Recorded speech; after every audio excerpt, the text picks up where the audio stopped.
Hello everyone and welcome to the round glass review for the Canon FD new 50mm f3.5 macro. Canon introduced this lens in 1979. Typical lens uses include macro work, it's in the name, though this lens only reaches 1:2, which is half size.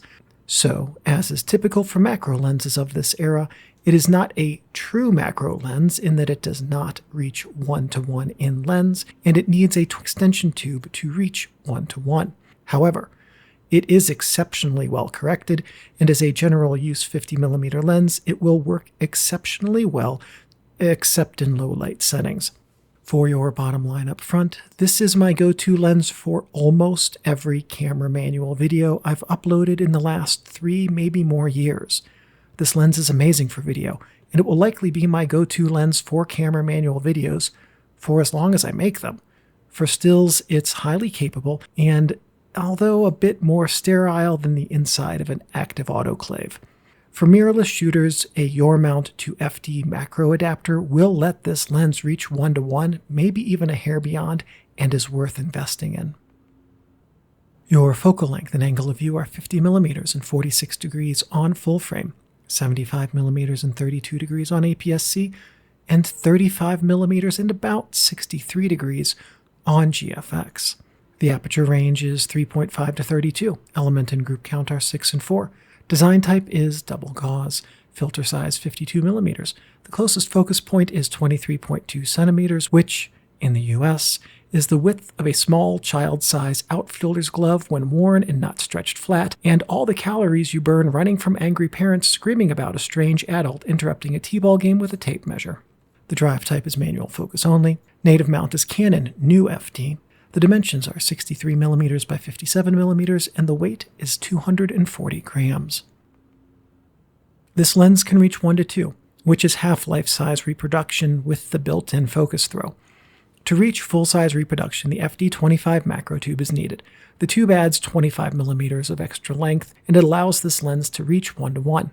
With that tube, the lens at infinity focus is at the same focus point as the lens would be racked out to maximum focus as the lens is built.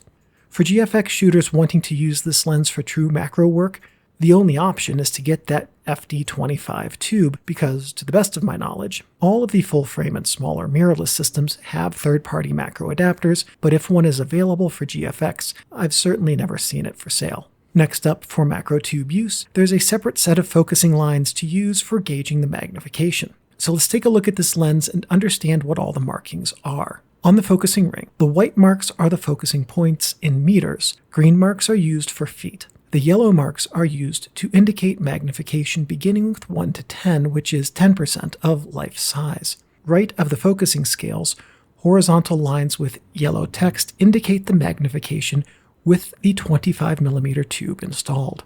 When using the 25mm macro tube, the focusing lines on the barrel will no longer be accurate, and it's assumed that the only important datum will be the magnification rate, which is what those lines indicate with the yellow text to confirm that they relate to magnification. Next up, with an FD mount film camera, this lens will work in A mode, and it will meter correctly when the lens is directly mounted on that film camera. However, when you're using the 25mm macro tube to obtain 1:1 magnification, the light meter may not activate due to the light loss with this lens and the rule of inverse squares. And light meters, in old film cameras especially, sometimes did not turn on when there wasn't enough light for them to turn on. Also, because the maximum aperture is very slow relative to other 50mm lenses, the viewfinder in optical systems is likely to be very dark with the extension tube.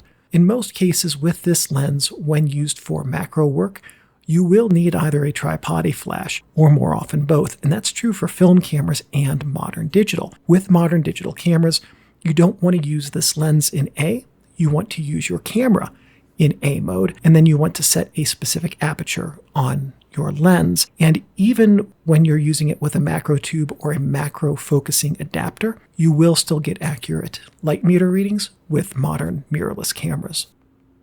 This lens is absolutely remarkable in how absolutely unremarkable the results of these tests were. Starting with the fairy lights and the lens at infinity focus, We see uniform light coloration and shading with no indications of spherical aberration, over or under correction, except in the red channel where some lights have a bright perimeter. But that could easily be an editing artifact because it does not behave like spherical aberration over correction. Focusing at the closest focus point on the same lights, we see identical performance and some internal lens dust showing up in the blurry areas. Otherwise, the illumination in the blurry lights is strikingly uniform.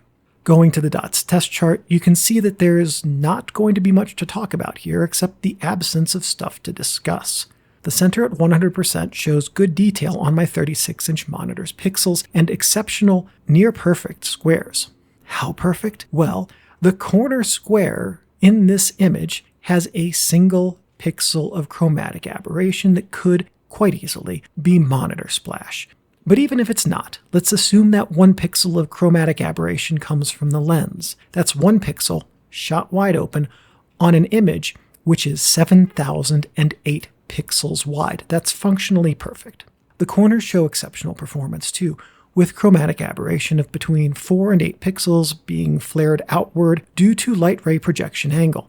There's exactly one lens so far in the series that is tested better than that. It's the Pentax 100mm f2.8 macro, which is much newer and far more advanced. Comparing this lens to the contemporary Olympus and Nikon lenses of a similar spec that I've tested, this lens is very slightly better than the Olympus around the corners. But as we've often discussed in this series, perfection can really make for some boring images. Breathing is noticeable and jarring in both still and motion shifts, even with a 0.7 meter focus shift from a focus point of about 0.3 meters from the closest subject to the camera. The aperture is stepped in half-stop increments, but for mirrorless shooters, the Canon FD adapters tend to have an aperture control ring, which will allow this lens to work as a preset lens for smooth aperture shifts in motion shots. The front element is non-rotating, but does move in and out by about 25 millimeters, which is 50% of the lens focal length. The focus throw is 315 degrees with a wide focusing ring that moves in and out by 16 millimeters. Focus damping will vary by your lens use over its life, but on mine it's nice, and the focus holds place very well, which is useful because most of the time when I do video with this lens, it's pointing straight down, so if it shifted in and out of focus just from gravity, that would be kind of a pain. Sharpness is fine, but not amazing. That's in real-world use, by the way. As the test on this video showed in the Zeidel analysis section, sharpness is actually pretty much amazing in a test setting. When I photographed insects with this lens, the details on those insects can be made out, but they aren't always resolved with quite the same sharpness as other lenses of this class and vintage. If you use all or most of your image instead of cropping, for almost all users, this lens will do what you need and be a bit better than needed. As a note, this lens is definitely optimized for close-up work, and it is at its sharpest from about bust portrait distance to the closest focus point built into the lens. At infinity, this lens is a bit soft. Build quality is standard Canon FD new, and it generally feels nice, but does rely on a lot of plastic, which both reduces weight and increases repair complexity. Contrast is good without a need for much contrast enhancement in post. For film users, this lens pairs well with a film workflow, and images from it will likely not need too much in and larger enhancement.